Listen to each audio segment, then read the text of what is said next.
Chers téléspectateurs du micro du pasteur Bobo, comme vous voyez vous-même, c'était les jours J avec le frère Roger Buleli. Beaucoup de personnes sont venues de partout, Angleterre, Allemagne, France, Belgique, il y avait beaucoup de monde. La conférence qu'on entendait avec les frères Roger Buleli, MPB TV Gospel, c'est pour les hommes de Dieu, c'est pour les orateurs, les prédicateurs de Dieu, des gens qui ont la mission, qui ont quelque chose à parler. Donc c'était avec le frère Roger Buleli. Suivez et vous allez écouter. C'était le micro du pasteur Bobo en direct de Belgique, Scarbeck, rue Genève à Scarbeck. Merci beaucoup.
Que Dieu soit loué. Nous acclamons le Seigneur.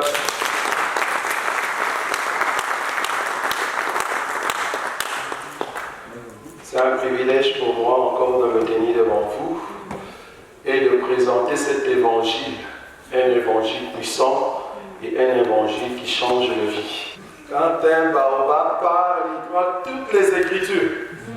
Alors, il faut maintenant être une personne qui a pris de moments de méditation avec l'époux du sang pour bénéficier de la grâce du Seigneur.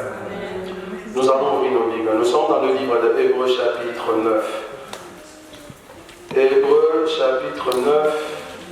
Nous allons lire le verset 11 jusqu'au verset 13. La Bible dit: mais Christ est venu comme souverain sacrificateur de biens à venir. Il a traversé les tabernacles plus grands et plus parfaits qui n'est pas construit de main d'homme, c'est-à-dire qui n'est pas de cette création. Et il est entré une fois pour toutes dans le lieu très saint, non avec les sangs de bouc et de veau, mais avec son propre sang, et a obtenu une rédemption éternelle. Car si le sang des taureaux et de boucs et la cendre d'une vache répandue sur ceux qui sont souillés sanctifient et procurent la pureté de la chair, combien plus le sang de Christ, qui par l'Esprit éternel s'est offert lui-même sans tâche à Dieu, purifiera-t-il votre conscience de l'œuvre morte, afin que vous serviez les dieux vivants. Deuxième écriture, Hébreux toujours, chapitre 13. Hébreux, chapitre 13, le verset 11 jusqu'à 13. Le premier passage était Hébreux, chapitre 9, 11 à 13. Deuxième passage, Hébreux, chapitre 13, 11 à 13. Le corps des animaux dont le sang est porté dans les sanctuaires par le souverain sacrificateur pour les péchés sont brûlés hors du camp. C'est pour cela que Jésus aussi, afin de sanctifier le peuple par son propre sang, a souffert hors de la porte. Sortons donc pour aller à lui hors du camp en portant son opprobre, car nous n'avons point ici-bas de cité permanente, mais nous cherchons celle qui est à venir. Amen. Nous expliquons expliquons un thème très profond. Le thème s'intitule « Les Écritures rendent témoignage de Christ ». Parce que nous croyons que les Écritures ne peuvent parler que de notre Seigneur Jésus-Christ. Et c'est pour cela que nous voulons, par cette conférence, je sais que vous avez des questions, je veux vraiment courir présenter ce qui est dans mon cœur par l'aide du Saint-Esprit. Nous essayons ici d'expliquer le peuple des dieux qu'à chaque mouvement dans l'ancienne alliance, il faut rechercher dans cette écriture quel est le mouvement du Seigneur. Je vous ai donné des écritures. On nous a dit, dans la première, que Jésus-Christ, notre Seigneur, qui est le souverain sacrificateur, qu'est-ce qu'il a fait le jour où il est mort? Lui étant souverain sacrificateur, au lieu d'amener les sangs de bouc ou de taureau comme c'était au temps de Moïse, la Bible dit, ou l'écrivain nous dit, que Jésus-Christ a pris son propre sang, il l'a amené dans le lieu très saint. Parce qu'il est le souverain sacrificateur. Souvenez-vous, dans l'ancienne alliance, on avait dit dans l'ombre, dans la loi de Moïse, où il était écrit que l'animal qui devait être tué pour l'expiation, on devait prendre son sang, c'est ce que je vais expliquer, et l'amener au-delà du voile. Alors, la première écriture que j'ai touchée, nous voyons d'abord Jésus-Christ faire un mouvement, c'est-à-dire prendre son propre sang et l'amener au-delà du voile, c'est-à-dire dans les sanctuaires, dans les lieux très saints.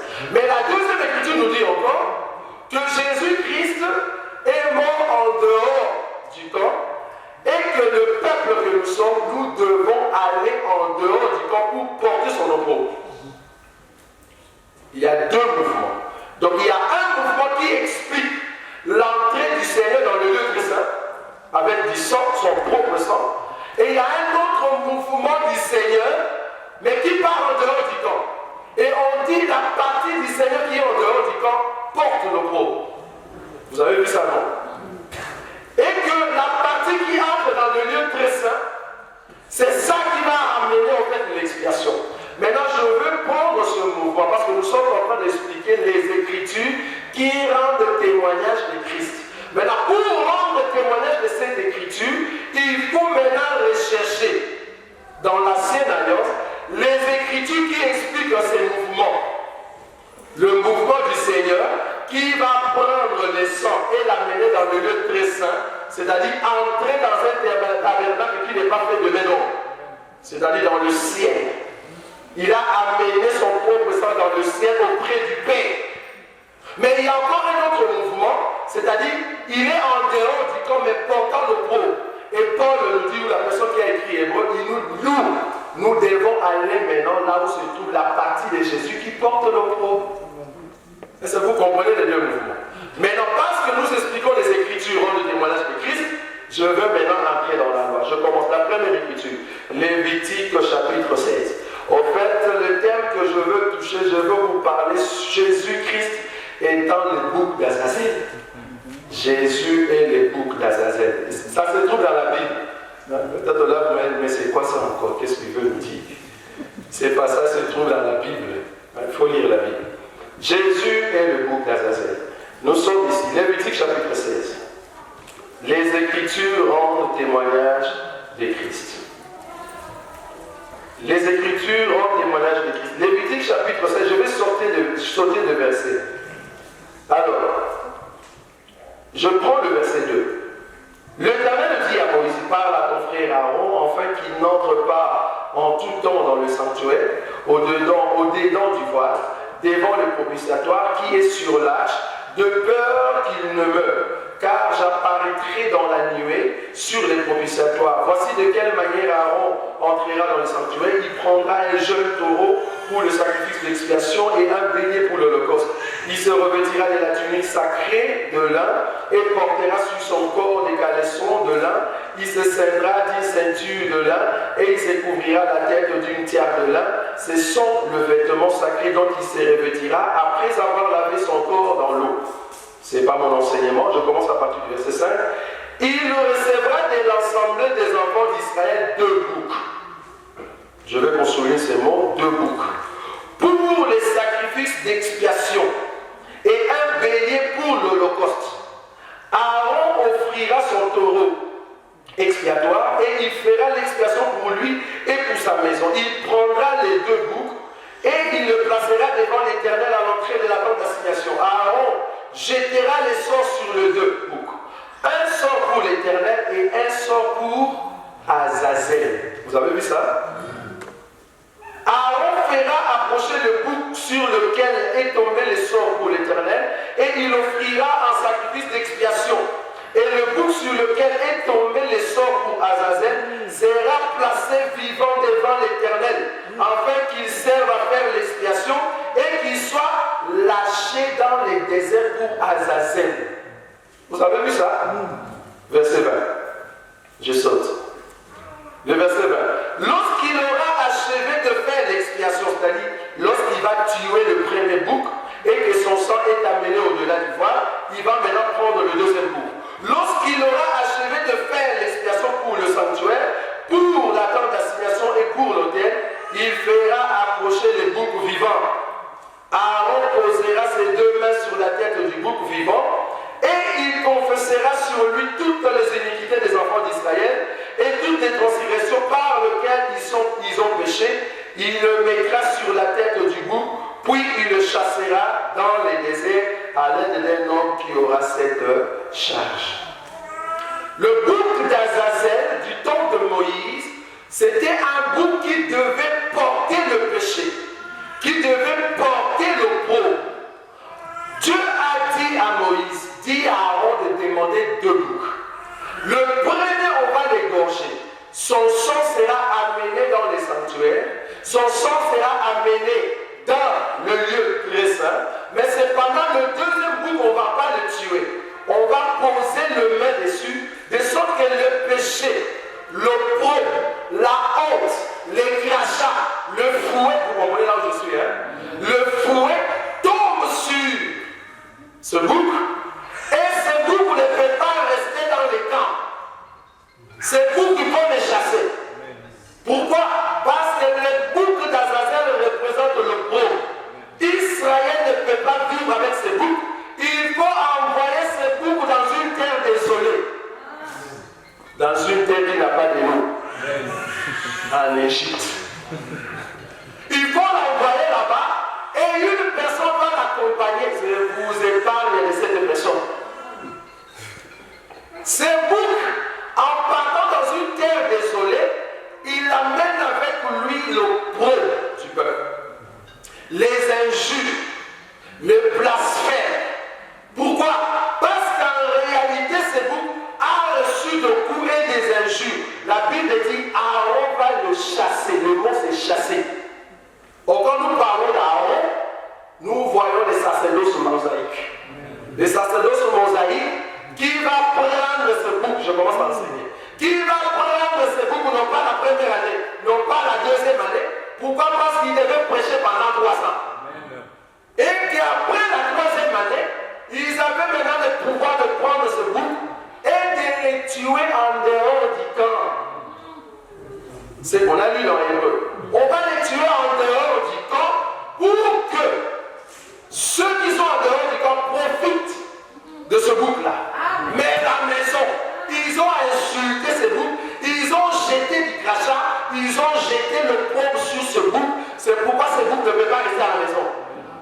Maintenant, qui bénéficie de la grâce de ce bouc? On va le voir, on arrive. Je prends une autre écriture. Je suis dans le livre de Genèse. J'explique ici le bouc d'Azazel. Genèse chapitre 37, versets 31 à 34. Genèse 37. Genèse 37, verset. Genèse 37.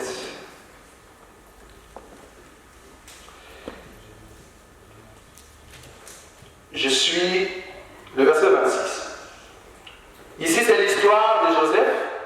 La Bible dit, alors Judas dit à ses frères, que gagnerons-nous à tuer notre frère et à cacher son sang? Les soucis de Judas, c'était quoi? De ne pas cacher le sang. Si on cache les sangs, le Père ne va pas voir ses sangs. Or, les sangs va servir de témoignage dans les lieux très saints. Est-ce que vous voyez ça déjà? Si Judas avait caché les sangs, le Père n'allait pas prononcer ce que je vais vous dire à la fin. Hein? Alors, il fallait que les sangs soient conservés et amenés auprès du Père. Mais regardez ce que dit l'Écriture. 26. Alors Judas dit à ses frères, qui gagnerons-nous à tuer notre frère et à cacher son sang? Venez, vendons-le aux Ismaélites et ne mettons pas la main sur lui, car il est notre frère, notre chair. Et ses frères l'écoutèrent. 28. Au passage des marchands madianites, ils tirèrent et firent remonter Joseph hors de la citerne. Et il le vendit pour 20 cycles. Je vous épargne le chiffre 22. 20 cycles d'argent aux Ismaélites qui l'amenaient en Égypte. 29. Rouben revint à la citerne, et voici Joseph n'était plus dans la citerne, il déchira ses vêtements, retourna vers ses frères et dit, l'enfant n'y est plus. Et moi, où irai-je? Ils prirent alors la tunique de Joseph et ayant tué quoi? Ayant tué un bouc, ils plongèrent la tunique dans les sangs. Ils envoyèrent à leur père la tunique de plusieurs couleurs en lui faisant dire, voici ce que nous avons trouvé, reconnais si c'est la tunique de ton fils ou non. Donc, il y a deux éléments pour Joseph aussi. La Bible dit, quand Joseph est venu, il a quitté son papa Jacob. Il est venu trouver sa famille. Ici, c'est le mouvement, nous le prêchons toujours, du Seigneur qui quitte le ciel. Au lieu de venir nous visiter, parce que nous, on avait besoin de lui. Mais il est passé d'abord chez le frère, auprès de ses frères. Il est venu chez les siens, mais les siens ne l'ont pas reçu. Il doit d'abord passer par là, et eux, ils vont les tuer. Quand ils les tuent, ce n'est qu'alors ils vont les vendre auprès de nous. C'est-à-dire quoi? Joseph, maintenant qui part en Égypte, c'est la partie du Seigneur qui est hors du camp. Mais c'est pendant le sang du bouc qu'on va mettre sur la Bible, c'est ça qui servira de témoignage dans le livre très saint. Donc Joseph était un bouc comme le Seigneur Jésus. Quand le Père a vu le sang, il a compris que mon fils est mort. C'était le bouc qui était tué. Or, le bouc d'Azazel est en Égypte. Vous comprenez? Le bouc d'Azazel est en Égypte. Je prends troisième écriture, parce qu'ici c'est les écritures, rendre témoignage de Christ. C'est une conférence. Je suis ici. Je prends encore un passage, en tout cas le dernier, vu qu'il y a des questions dans la salle. Dernière écriture. Je prends le passage de Genèse. Genèse chapitre 27, le verset 6 à 19. Genèse chapitre 27, verset 6 à 19. Genèse 27, 6 à 19, c'est là-bas que je vais terminer. Genèse 27, 6 à 19.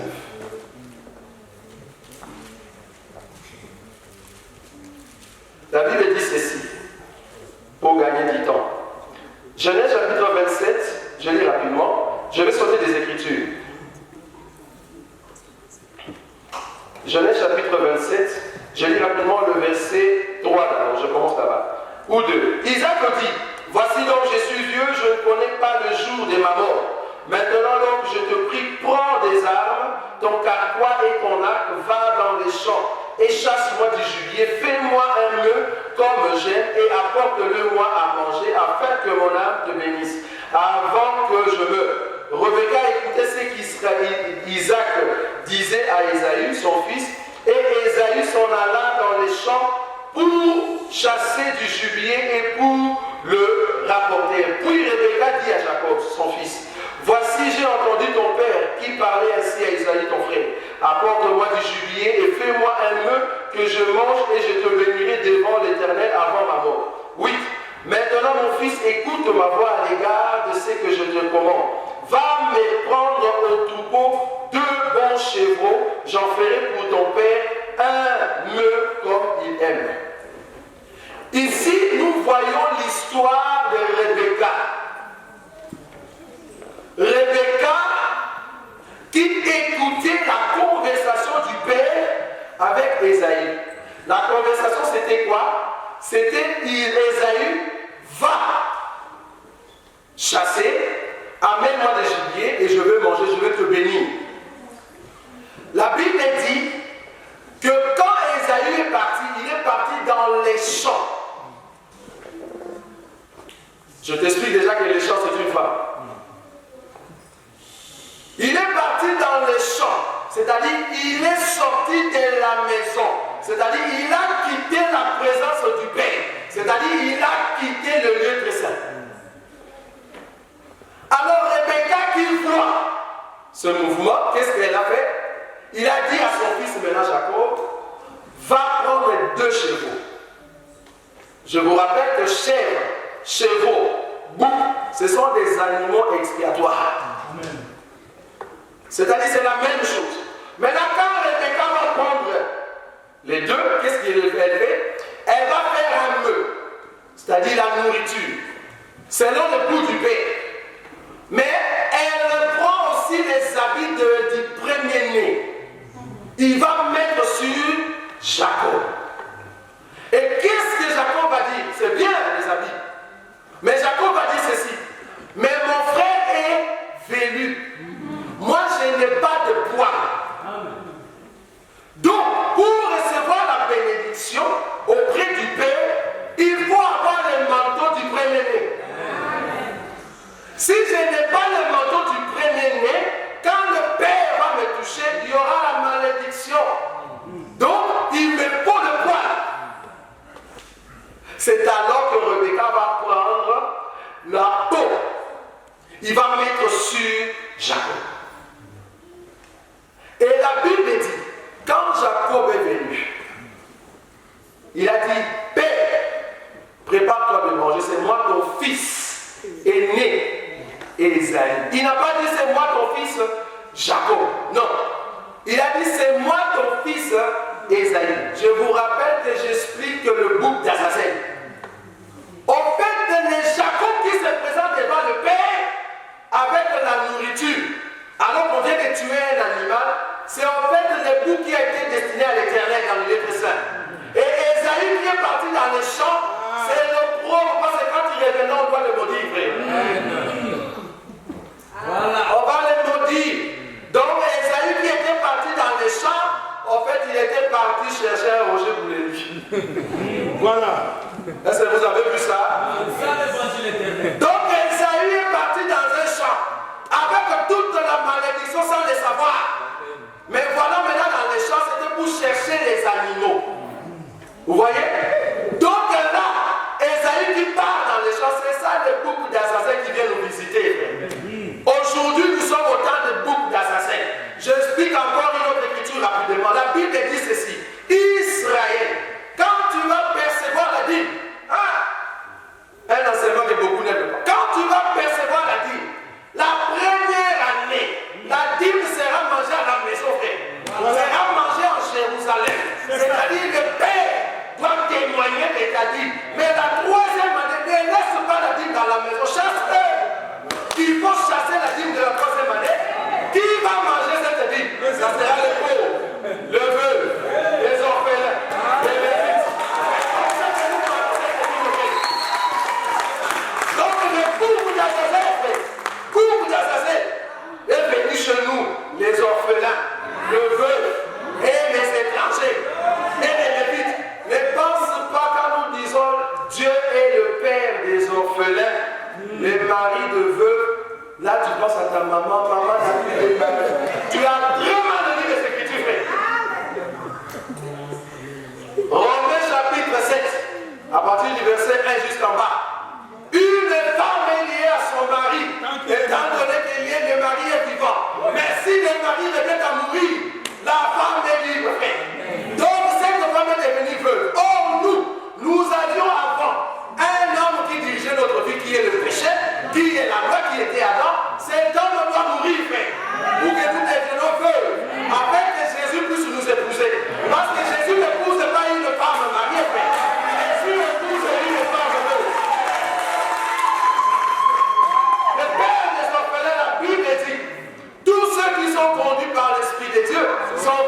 Dieu. Nous n'avons pas reçu un esprit de timidité, mais c'est lui d'adoption par lequel nous crions à ma Père. Dieu nous a adoptés. Pour t'adopter, il faut que tu puisses tuer ton frère, tuer ton père, tuer ta mère. Est-ce que vous avez compris? Quand je dis tuer ici, c'est tuer les péchés. Je ne parle pas de ton père physique. Voilà. Parce que le Père a la souveraineté, a le pouvoir sur le Fils. Or, avant de connaître le Seigneur, le Père qui nous dirigeait, c'était le péché. Mais Dieu, en nous cherchant, il a voulu que nous puissions l'embrasser et ce Père a été tué. Et aujourd'hui, nous avons le Christ qui est notre Seigneur. Amen. Donc, nous sommes des orphelins et le Seigneur Jésus nous a adoptés, Père. Nous sommes des étrangers, c'est Jésus qui l'a dit. Jean chapitre 17, la Bible dit ceci. Le docteur l'a dit. Ils sont dans le monde, mais ils ne sont pas du monde. Or, pour ne pas être du monde, il ne faut pas envier la femme de l'autre. La femme de l'autre, c'est qui? C'est le monde. Car la Bible dit le monde est sous la puissance du malin. Si le malin a l'autorité sur le monde, c'est que le monde est la femme de malin. Il faut sortir. C'est alors que Dieu va te prendre comme étranger. Alors Dieu va se souvenir de toi. Donc, nous avons compris une chose. Bouc d'Azazel aujourd'hui au milieu de nous. C'est lui qui nous sauve et qui nous a franchis pour que nous puissions participer, porter la croix, bien qu'il y a la persécution, mais continuer toujours avec le Seigneur. Vous voyez? Donc Dieu aujourd'hui, qui nous a transformés par l'œuvre de la croix, il a voulu que nous puissions vivre la vie de la pureté, de la sanctification. Bien qu'il y a le pro, bien qu'il y a des injures, bien qu'on va nous insulter, car la Bible dit tous ceux qui veulent vivre pieusement avec le Seigneur Jésus-Christ, ils seront persécutés. Nous croyons à la persécution, nous croyons au baptême du feu. Parce que le baptême du feu est réel. Un enfant de Dieu qui a peur de la persécution, regarde bien ta vie. Car Dieu, qui a voulu que nous puissions embrasser cet évangile, un évangile puissant, je vais terminer par là. Un évangile qui ne reste pas dans les blablabla. Je suis venu en vous, non pas avec un discours persuasif de la pensée, mais une démonstration de l'esprit. Quand nous prêchons cet évangile, et nous ne voyons pas le fruit de la puissance, nous allons nous poser des questions. Chose plus grave, un homme qui prêche cet évangile de la pureté et de la sanctification, mais qui est un adultère et impudique. C'est très grave ça. Cet évangile purifie et sanctifie. Nous allons toujours marteler là-dessus. Il y a d'autres qui nous ont dit non, mais l'enseignement de sanctification c'est le lait. Et qui refuse le lait? Nous aimons tellement le lait frais. Parce que ceux qui boivent le lait ne peuvent seulement être des sauterelles, ne peuvent seulement être des amants, ne peuvent seulement être que le peuple de Dieu.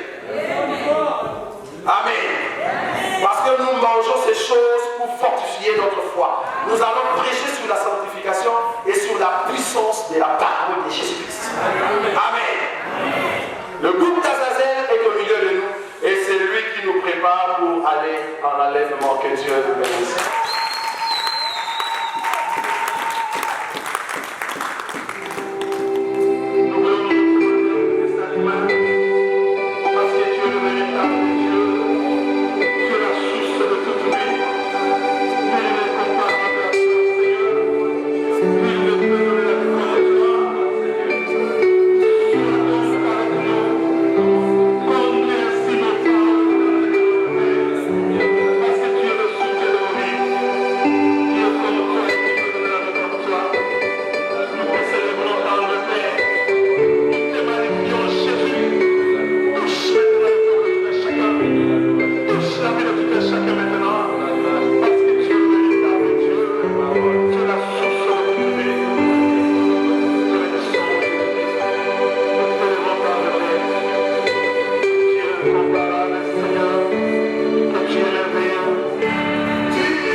acclamer le Seigneur.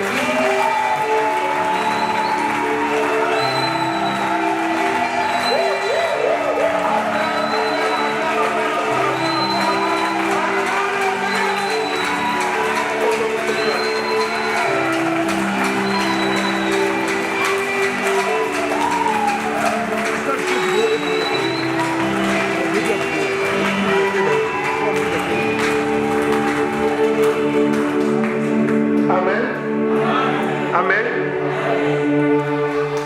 On va prier pour un homme. Vous savez, quand vous voyez quelqu'un, la main de Dieu sur lui, il faut avoir, il faut ajouter ma malam à reconnaître. Amen. Parce que bolam, ce que tu fais le bien à autrui, nous n'avons pas au salut. Donc, tu as bon de la peau dans le corriger. Pour la musala au sala, pour la musala zokoba. Donc, nga, nada ko s'associer na musala au sala.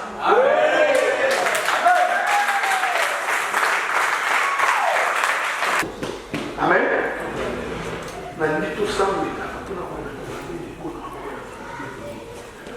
Nadi, nadi toa, mbele ya Bwana, nadi, nadi toa.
Tout le monde est là pour la cour. Éternel Dieu notre Père, je voudrais recommander les bien-aimés entre tes saintes mains.